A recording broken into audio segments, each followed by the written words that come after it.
Hey everybody, I'm April Shaw and I am an alcoholic. And I'm really nervous. I just feel like I have to say that just to kind of get it out of the way. So my sobriety birthday is June 6, 2018.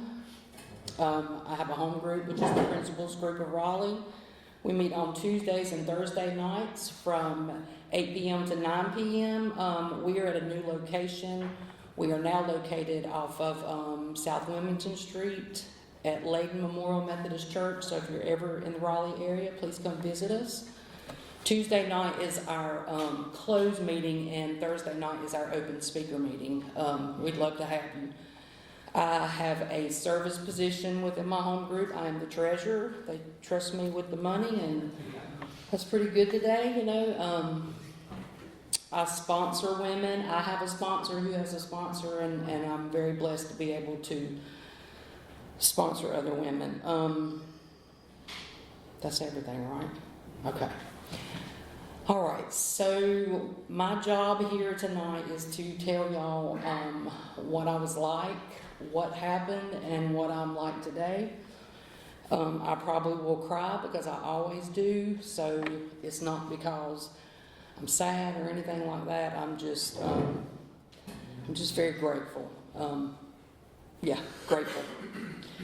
So I'll start from the beginning. I was born and raised in a small town here in Moore County. Robbins, North Carolina is where I grew up. Sometimes I say High Falls, like when we're talking about stuff, I'll be like, well, technically I'm from High Falls. But, so my grandma raised me, my grandma and my step-grandfather. I had a pretty good childhood. My grandma loved me.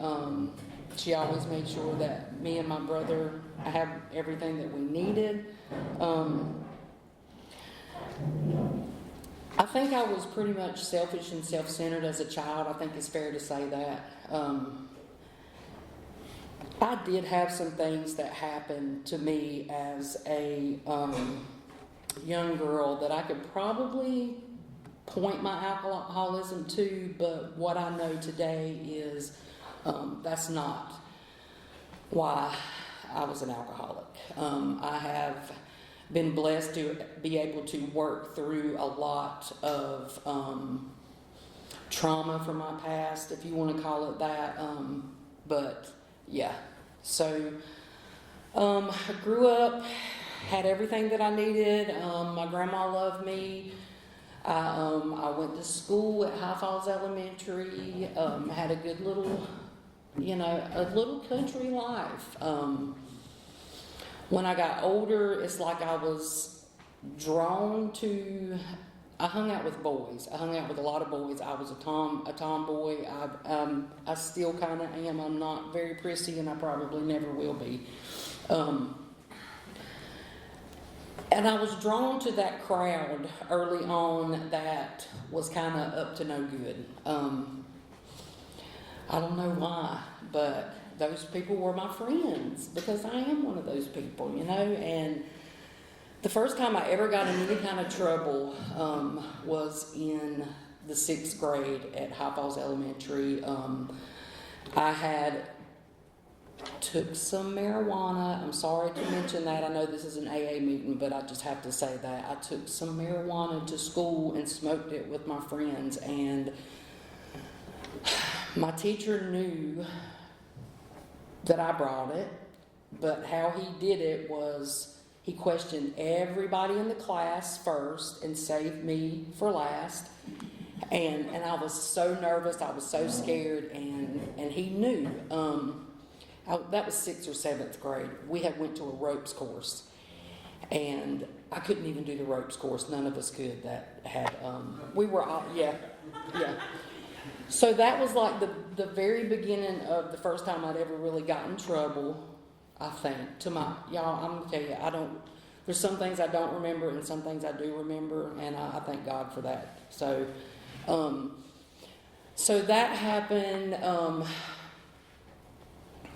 I was kind of, I want to say, different. Like I cut all my bangs off in the 7th grade, shaved my eyebrows, had little stripes on this side, But I was a good student. I cared about school. I cared about my grades. And then as I got older,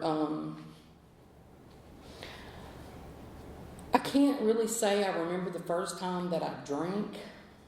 I just know that when I did, I was around the age of 13, and I loved it. I did have an uncle that lived in the basement at my grandma's house, who still stays at my grandma's house, temporarily in the basement sometimes. But I'm pretty sure at a younger age, me and my brother were down there taking sips of Budweiser, and I know he let us smoke cigarettes one time because he told us our lips would turn purple. And we were so scared if we went in the house. So there's no telling what we've done before, anyway. So through grade school, I did pretty good. Got into high school. Started hanging out with the people that partied, and it was fun. Then I was young then. It was fun. But I got a little too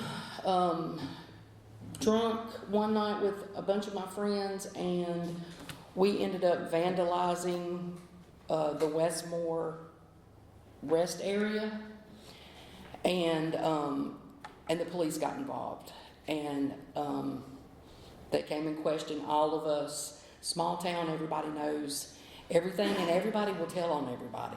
That's just the facts. That is so true.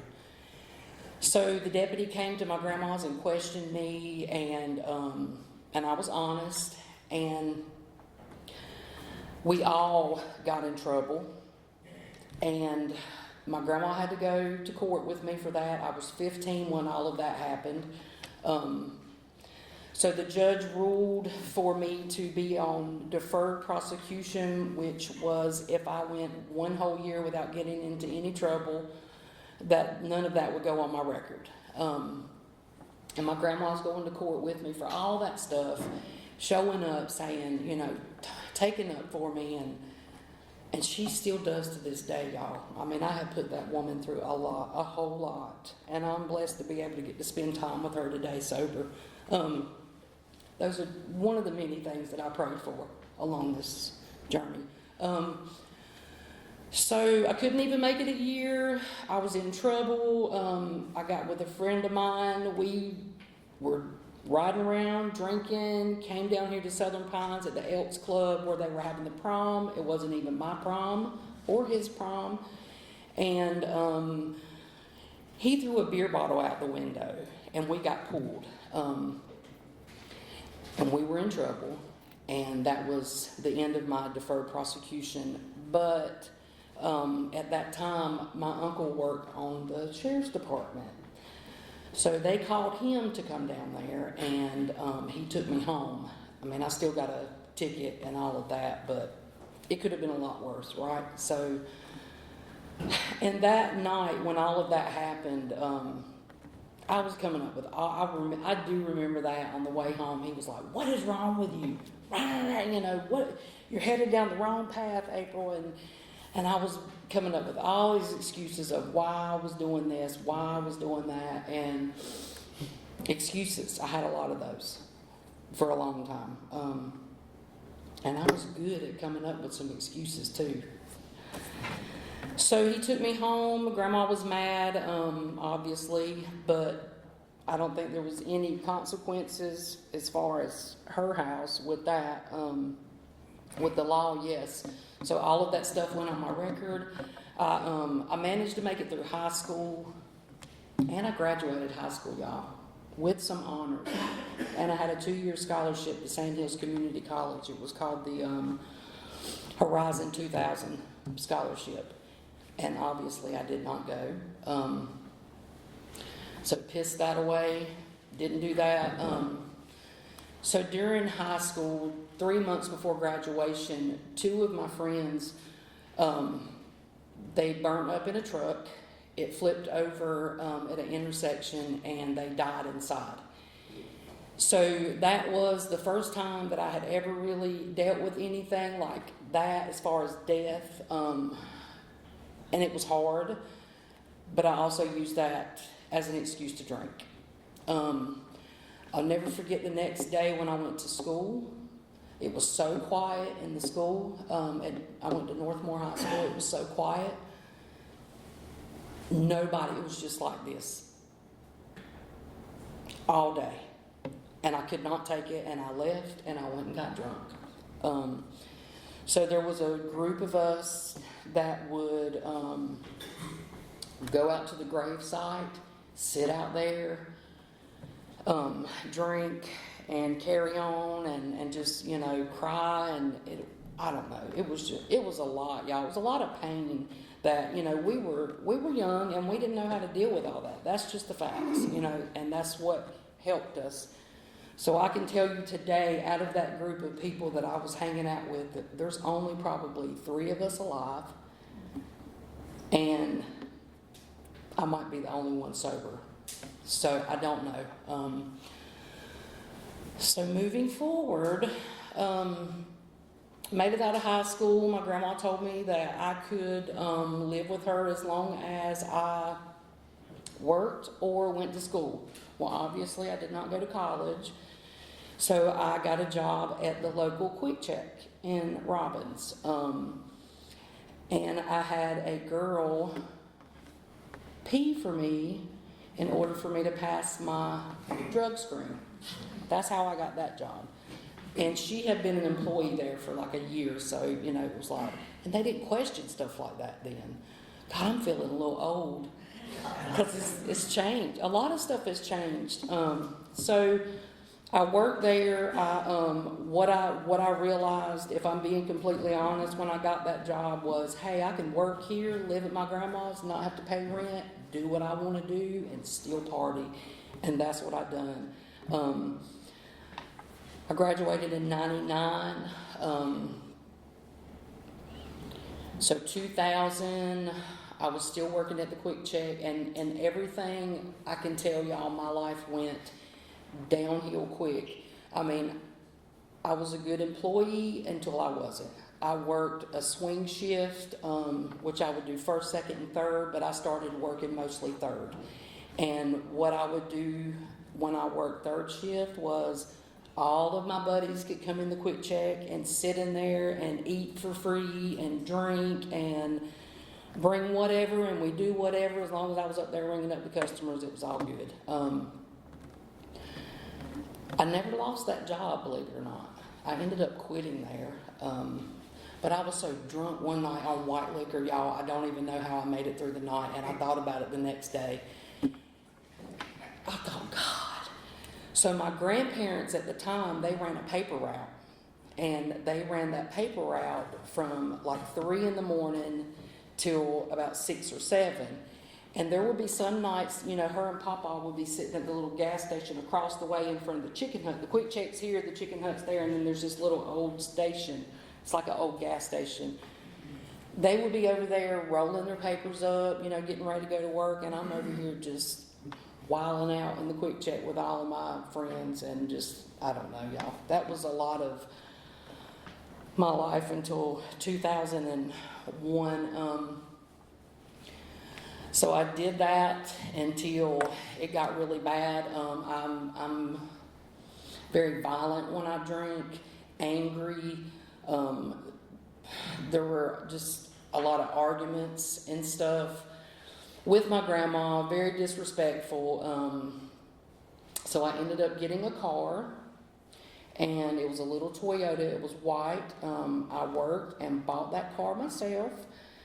Now, mind you, when I graduated high school, my mom and stepdad did give me $1,000 for a car, but I drank every bit of that up. And that did not go in a car, but I did finally save some money and got this little white Toyota car. And the first thing my grandma said when I pulled up in the driveway, she said, "You're going to wreck it drunk." And that made me so mad when she said that, but you know, she knew me. She knew me better than anybody. Still does to this day. And I did wreck that car drunk several times. Yeah.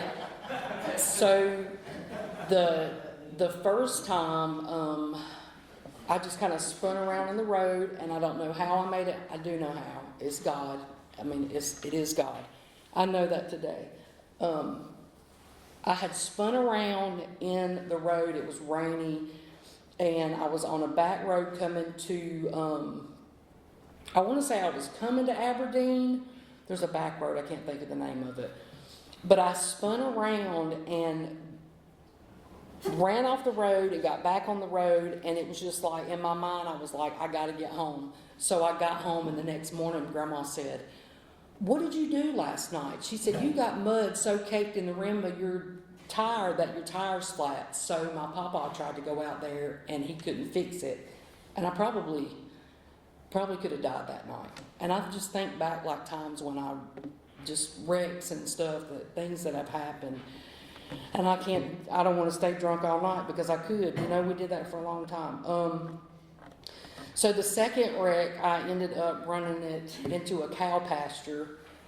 And thank God it was not far from my brother's. And I called, and he came and got me. And when he came and got me, I had slid the seat back because I had some other stuff in the car that I needed to get out because the car was registered in my name and all of that. And so I slid the seat back and got in my brother's truck, and we rode back to his house. And when we were leaving the scene, the state troopers were pulling up.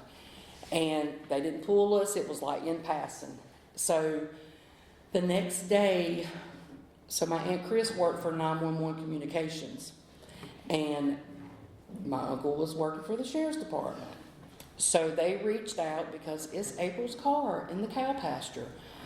They reached out to my Aunt Chris. The state trooper wanted to talk to me, and I said, okay. So by then, my brother had already brought me home. I was back at Grandma's, safe and sound, hungover, probably. So I get on the phone, and the state trooper said, "Honey, we know you weren't driving that car last night, and it's okay. You can tell us the truth." And the guy that I was dating at the time was a convicted felon, and nobody in the town liked him, and I was dating him. So he got the blame, and I rolled with it. Yeah, I sure did. I did. "We know you weren't driving. The seat was slid so far back. There's no way you could have reached that steering wheel." And I was like, yeah, and just went with it. That was just kind of, the kind of person I was. I'm not proud of that stuff by any means, but yeah. So that karma stuff is real. I'll say that though, because trust me, it's all came back on me.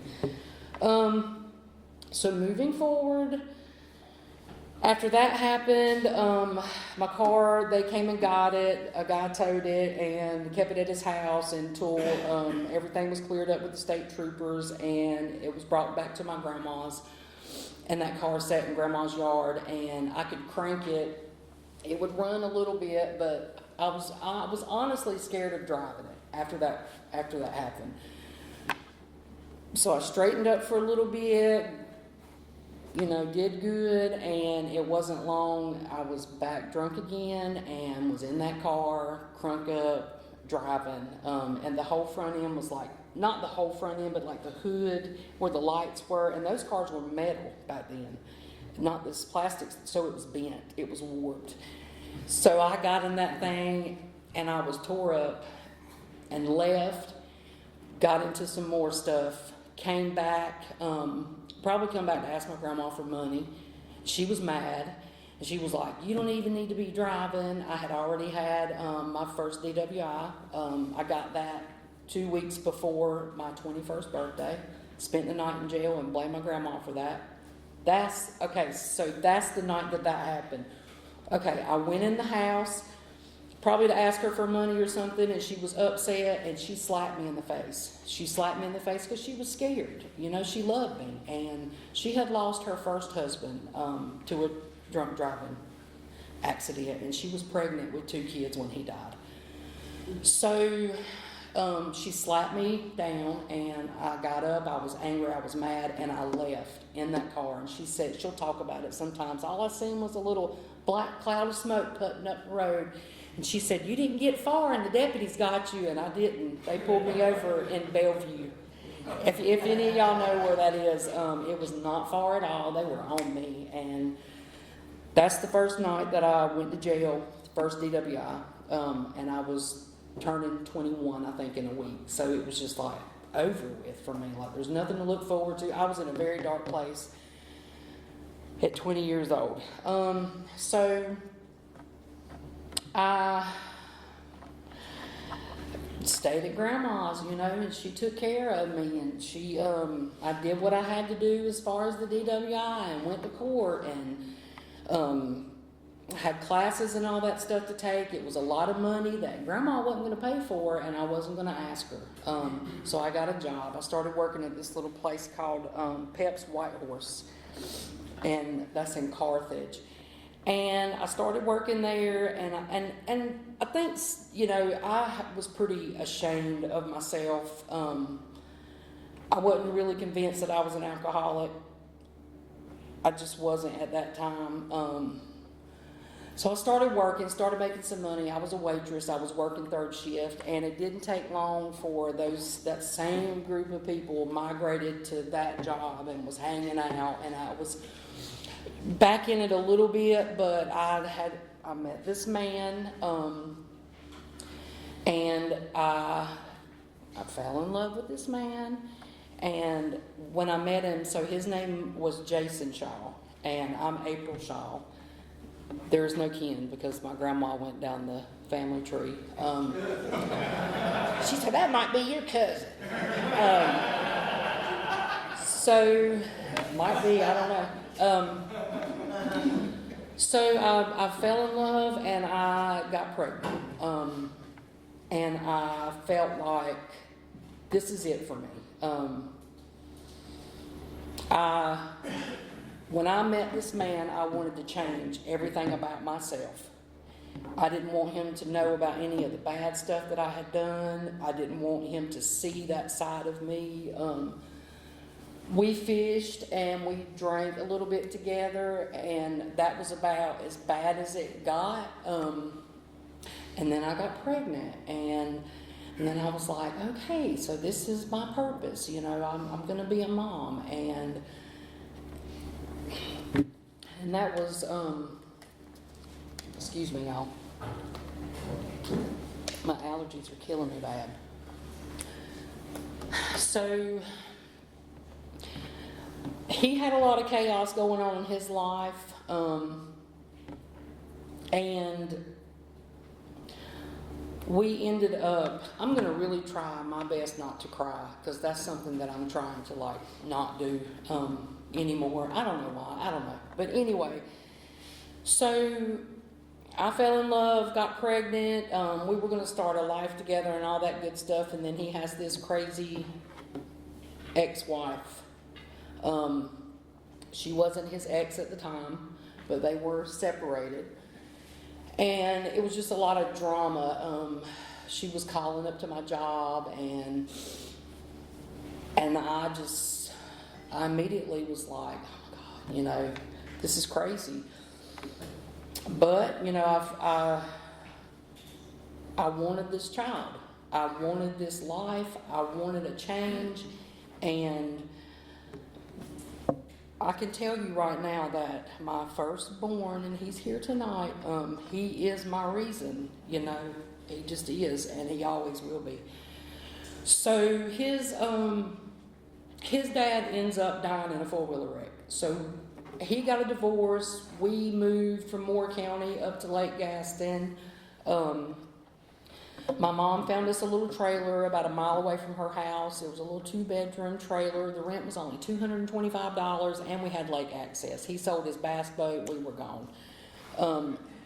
After about a month or two, his ex-wife was mailing me pictures, ripped up letters. I mean, she's psycho, and but I'm psycho too, so it's a good thing that never met. So he wanted to see his kids, of course, and she made it very difficult for him.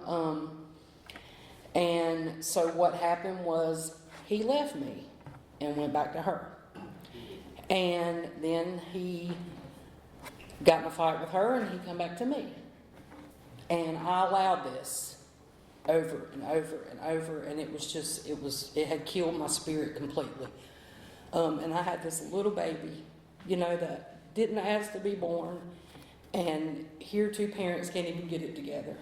And so Super Bowl weekend, he had came back, and he was leaving for a Super Bowl party, and I said, begging him, don't leave. If you leave, you will never see Evan again. Hate you, all that ugly stuff we say when we're angry. And he left that night. He broke down on the way home, but he finally made it home. And then the next weekend he died, February 12th, 2005. And I was at work at this little Italian restaurant in Littleton, North Carolina, because that's where I was living. We were up there on Lake Gaston. And I was working and got the phone call, and I stayed at work, because I had to work, and I didn't know what was going on. And his sister was like, well, I'll call you, I'll keep you updated. And I was like, okay. So it was 12 o'clock. It was after midnight. She called just screaming. I'll never forget that night. Just screaming in the phone that he had passed away, and my mom was there with me. Evan was a little bitty baby. He was only one, and he was asleep in his crib. So I just looked at my mama, and I was like, I need something to drink. So she goes and gets me a case of beer, because that's, So my grandma raised me. My mom is, we have a love-hate relationship. We just do. I think she does the best she can with what she was presented with in life. And I love my mama. We talk, probably not as much as we should. She's mad at me right now because I wouldn't mail her one of my inhalers, but that's okay. She'll get over it. It's just stuff like that. It's very, So she goes and gets me the alcohol, and I drank the case of beer, and that is not even enough. So that sets in motion a very dark time in my life. So I stayed in that dark place, and that child went through so much with me that he did not deserve. He was 3 years old, washing dishes in the sink, taking care of his mama. And he grew up way too fast, and I just couldn't see it, because I was so hurt, and I was, grieving, and I didn't know how to deal with it. So I had a wreck in 2007. He was in the back seat. We flipped. It's a miracle that we even made it out. I ended up going to Dorothea Dix in 2008. And the whole time, y'all, I was a pharmacy technician at Drugco on Lake Gaston. God was always in there, with opportunities, and I couldn't see it. I could not see it for the darkness, and that's the best way I can describe it, and drinking became just a way to live during that time. So, I don't want to get stuck in all that. So, I went to Dorothea Dix, got out. My son had went and stayed with his Uncle Wayne and his Aunt Melissa here in Bass, and I thought I was good, when I had went to Dorothea Dix. I was looking around, and I was thinking, God, what have I done? So I called my grandma, and I was like, Grandma, I said, I know I messed up, and I might be a drunk, but I don't need to be in this place. So she got me out. She called, and so I stayed there 5 days. I think it was 5 or 6 days. And so they discharged me, and because I guess it was like a IVC, the way everything went down. I had overdosed on my prescription medications, and that's how all that happened. In the back seat, Evan was in the front seat. His Aunt Melissa was driving. That's how I ended up going to Dorothea Dix. So yeah, things happen, waking up handcuffed to hospital beds, going to sleep with a vehicle, waking up without one. Yeah, just that. Yeah. It's a miracle that I'm even here today, y'all. I do know that. And I do know that it's God. And I do know that He saved my life for whatever, to make me a vessel and give me purpose, and I'm so grateful for that. But it's a lot. It's a lot of stuff. So we're going to get sober and get to the good stuff. So I ended up meeting this guy and moving to Warrenton. And I knew, it was time to leave that trailer. It was almost like, it was just sickening. It was just sickening and it was miserable. So we moved to Warrenton, and then I thought, well, let's have another child. This is 7 years later. So Evan's going to have a little brother, and that's going to be great, and it's going to change everything. And it didn't. After he was born, I was drinking right after that. His dad had a crazy ex-wife, and I ended up getting in a fight with her in the front yard, and just chaos, y'all. The ambulance took her away, and they tried to arrest me, and I lived there, and I'm like, she came here, and the kids witnessed all of that, and that's the kind of chaos that just crazy. So I ended up leaving there with the kids, me, Evan, and Bryson. We took the cat and moved back to Moore County. My uncle had got a house for me to rent. The rent was $420. It was a little log cabin, and it was the fire chief of Robin's house. So it was a nice setup, perfect. And I lied. So I lied and said that Bryson's dad was hitting on me just to get pity and support when I was just full-blown drunk and didn't want to deal with April. That was the problem. I was the problem. So I moved home, and in 6 months, everything has gone crazy. So CPS has stepped in, my car's repoed, I can't pay my rent, all those old people are back around hanging out at my house. I forget that I even have 2 kids, and to say that, it's just crazy. It's just crazy. I was a completely different person, had to move out of the house, I got evicted. They had stuck a notice from the sheriff's department on the door, and I stayed. I squatted there for like 4 or 5 months. My oldest son had went and lived with his dad's side of the family, his grandma. Bryson's dad got him one weekend. We did an exchange, and he never brought him back. And I could tell y'all, I'll never forget those nights in that house, just sitting there, especially when all the partying and the people were somewhere else and I was alone, left with what I had created, and that was scary. That was very scary, and I didn't think I would ever see a way out of that stuff. I didn't. So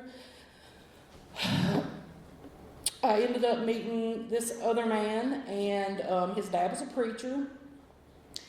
So we get married on Valentine's Day, and I think that's just going to fix everything, and my life's a mess, everything's a mess, but in the process of that, his dad was a preacher, so he would sit down with me and read the Bible with me. They allowed me to come stay there. His mom taught me how to pray. I was doing a little better, but it was hard, because there was so much stuff in front of me. It was just like I kept getting drunk. It was too much to deal with, I kept getting drunk. Too much to deal with, I kept getting drunk. So June 5th, 2018, so this relationship, this marriage is toxic. We are not good for each other. It's just toxic. Let me just keep it at that. But his brother-in-law offered to send me to Bridge to Recovery treatment center. And I was thinking, okay, well, what about you? Because we both were very toxic for each other, and I'm so grateful that I'm not in that marriage today. Thank you, Lord. So I agreed to go. We were crazy, y'all. Like, we would take the doorknobs off the doors so neither one of us could shut the doors. Like, he couldn't do anything without me, and I couldn't do anything without him. We stayed drunk, and we stayed drunk. And it was just so sickening. And I remember one day I just looked in the mirror and I thought, God, has it really come to this? Like, is this my life? This is what it's going to be. Just take me out. I'm done. So June 5th, 2018, I was supposed to go to treatment. I didn't. I wanted to go to Walmart and get my prescriptions filled and chill out and get ready and go the next day. What happened that day was, I do believe, divine intervention in my life. And it just happened the way it happened, because I guess that's how God had to get my attention. So I had bought another car, made one payment on the car, and never went back to the dealership. Driving around with a stolen tag on my car, and not even caring about stuff like that. I wouldn't dare do that today, but I didn't care about that stuff then. So I get the bright idea, after I drank like 4 bootleggers, to drive to Robbins. I don't know where I'm going, but I end up driving to the Domino's Pizza, and this police officer is there.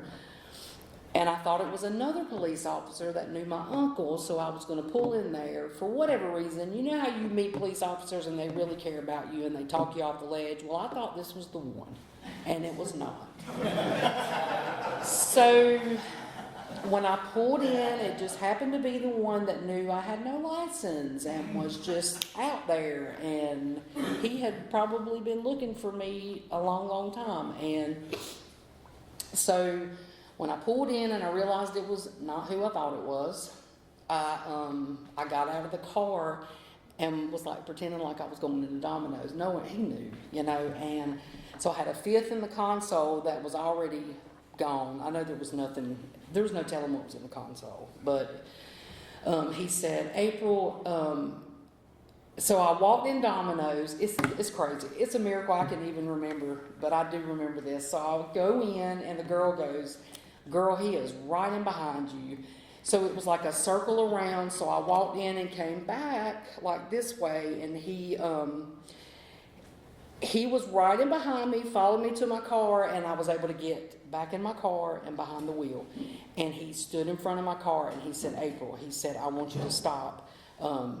He said, "Just get out of the car and let me talk to you." And I didn't, and I proceeded to put it in drive and move forward and just kind of bumped him out of the way.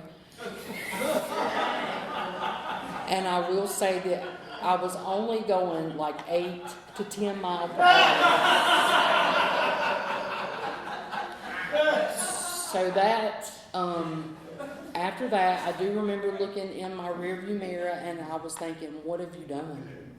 What have you done? And I kept on going. I was going to my Uncle Larry Buck's house, and I punched it and went around this curb, and at this time, y'all, I don't even know what I'm thinking. I was just crazy. So I drove my car down to the pond, went up to Larry Buck's house, and he was like, "You can't stay here. It's all over the scanner. The law's looking for you. You got to go." So I went back to the pond, and for whatever reason, I had nothing but a bra on and pants, and I had kicked my flip-flops off. Threw my car, I swam through the pond, and then threw my car keys and just took off running through the woods. And I mean, I ran. I remember stuff was hitting me in the face, and I came through to this lady's house where there was a pool and there were kids in the yard. And I said, "It's okay. Can I just use your phone? I need a ride. Everything's fine." And she was like, "Well, honey, we need to get you a shirt." And she said, "Yeah." She said, "Honey, we need to get you a shirt." "Yeah, you can use the phone." I said, and a cigarette. And she said, "Well, would you like some water?" And I said, "Yes, please." And I said, "Everything's fine." I was like, my uncle works for the sheriff's department, name dropping, you know, and everything's fine. Like, I really look fine, you know, it's crazy. So, as she's getting me water and I'm using her phone trying to call nobody any good to come get me, I hear like chains and just a lot of heavy movement, and it was like 3 deputy sheriffs and 2 state troopers, and they got me, they took me, and I deserved every bit of the treatment that I got until they got me in the car, and that was the beginning. That was the end and a new beginning for me, y'all. So they took me straight to Moore County Jail. They put me in the rubber room, and I stayed in there for 5 days. And what I could tell you is the moment that I laid down, you know, they ask you, you have to undress and all that stuff. They put you in a turtle suit. The moment that I laid down on that mat, even though I knew that I was facing some stuff with the sheriff's department and all of that, I felt relief because I thought, it's over. You know, this is finally over. So I laid there in that rubber room for 5 days. There was like a J in the rubber, and I just laid there and scratched ESUS. I'll never forget that. And that's about all I could do. I just felt a lot of things. I guess you could say I detoxed in that rubber room, and when they came and got me after 5 days, that lady was like, "Miss April, are you going to behave?" And I said, "Yes, ma'am."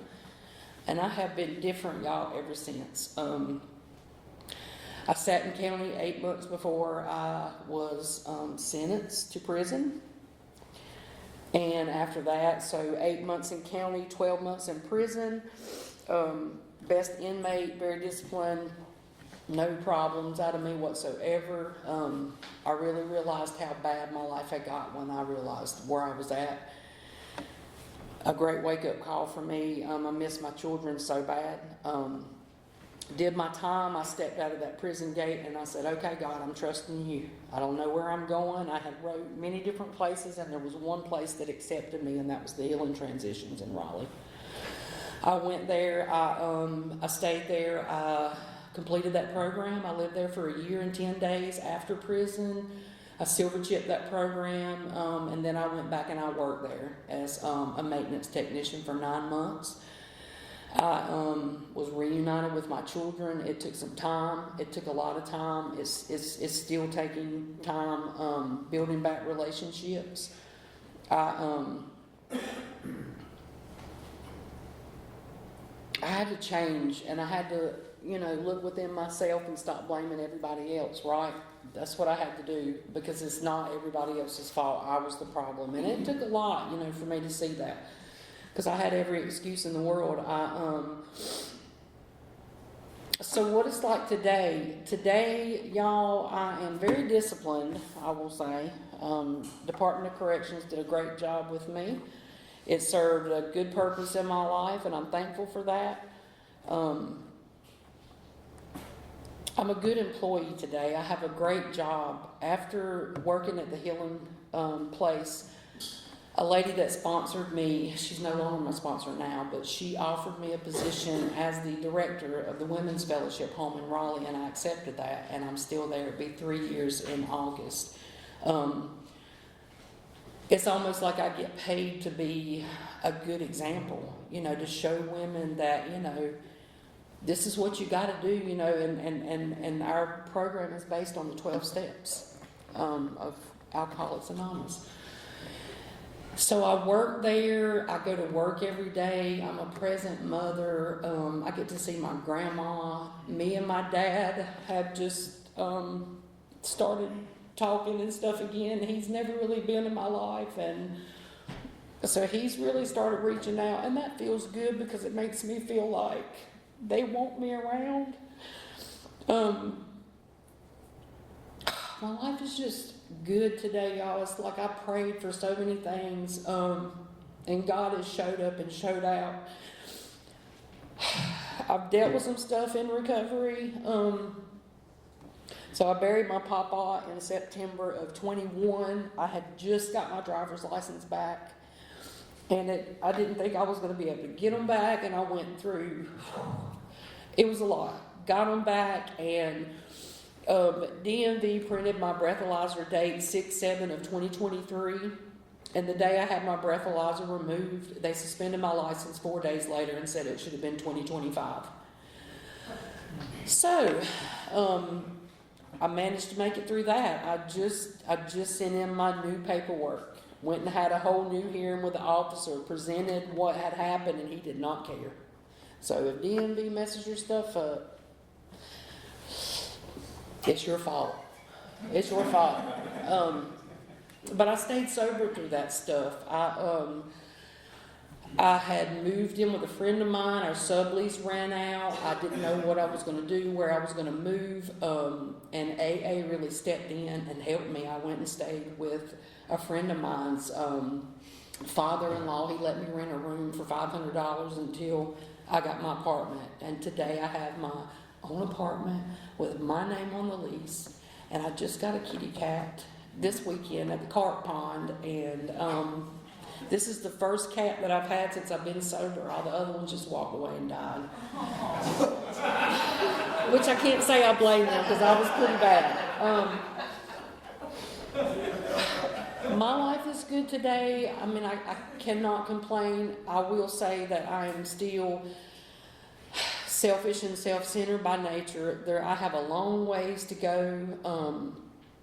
My children love me today. My oldest son is here tonight. And I love my children so much, and it's like they don't even know how much they have saved my life, because I never gave up, because I just wanted to be with them again. And I would say, God, please just let me be a mother one more time. And he did. And I'm going to be a grandma. November I'm going to be a grandma. Just so many blessings. I feel like I am no longer in the darkness, you know. I get up and I just release everything to God every morning. I don't do that perfectly, but I try my best. I have this man in my life. I met him in 2022. We've been through some stuff, but he loves me and I love him. And I've changed a lot, y'all. This is the first relationship I've ever been in sober. So that's very different for me. The very first relationship I've ever been in sober. I think that's all I have. Daniel, I really appreciate you asking me to come speak. For anybody new, don't give up. You know, if an old drunk like me can make it, so can you. So there's hope. There's always hope. Thank you.